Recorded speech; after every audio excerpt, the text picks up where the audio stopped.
every Tuesday. We're a very informal group. We've been going for about a year. We research by talking to local people, and it's amazing what knowledge and what information we have found, and I just find it absolutely fascinating. I love it. Narborough Road has changed from being a residential area to lots of shops. Over the years we've seen different communities come in from different nationalities. And I think actually it's quite an interesting area to be in because of the diversity of the people. My earliest memories of Narborough Road where it was more countryside than it is now, and there used to be no buildings at all. Some houses were built when the compulsory purchase order came, and the first ones were built in 1921, and they had all the horses. The corn hunt were kept in these fields.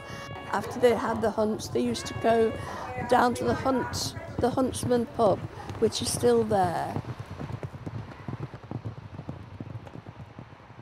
It used to be bullocks pulling carts, advertising suet, and there was mostly horse-drawn traffic. My eldest brother Arthur, who is now 90, his wife, Beryl Jakes, it was Beryl's father, Fred, who had this horse and cart, and he travelled all up Narborough Road, Braunston, all round all the local villages, because there weren't any shops in those days, and he used to put all his all hardware things on it and go around selling. Oh, proud to be related by marriage to him. Yes. I moved into Braunston at the age of 4. I was actually born in Western Road, which is parallel to Narborough Road, and then moved into the Braunston estate when I was 4. So I've lived on the same block for 57 years. It was the biggest shopping area. Most people shopped on the Narborough Road instead of going into town, basically. It's changed unbelievable.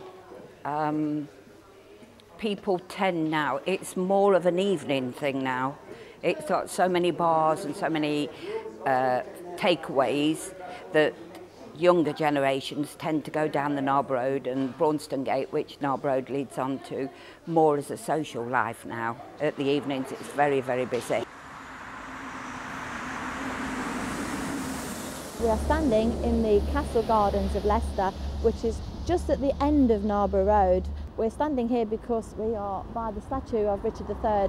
He came through Leicester in 1485 on his way to the battlefield of Bosworth, to his fight with the Tudors. He came across Bow Bridge, which is just to our left here, which is right at the bottom of Narborough Road, and on his way out with his entourage, he actually clicked a spur on the parapet of the bridge.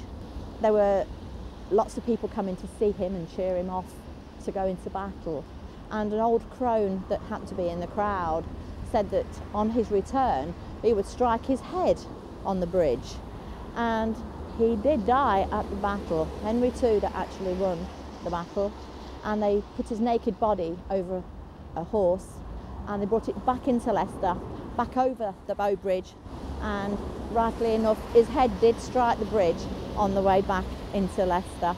Some years after, about 120 years after he'd been buried by the Greyfriars, the local people actually dug up his remains. This is folklore. Dug up his remains and they carried it down here and they actually threw it over the Bow Bridge. It is still legend, nothing can be proven, but it's quite nice to think that maybe it could have ended up in the River Soar, which is our river that goes through the centre of Leicester.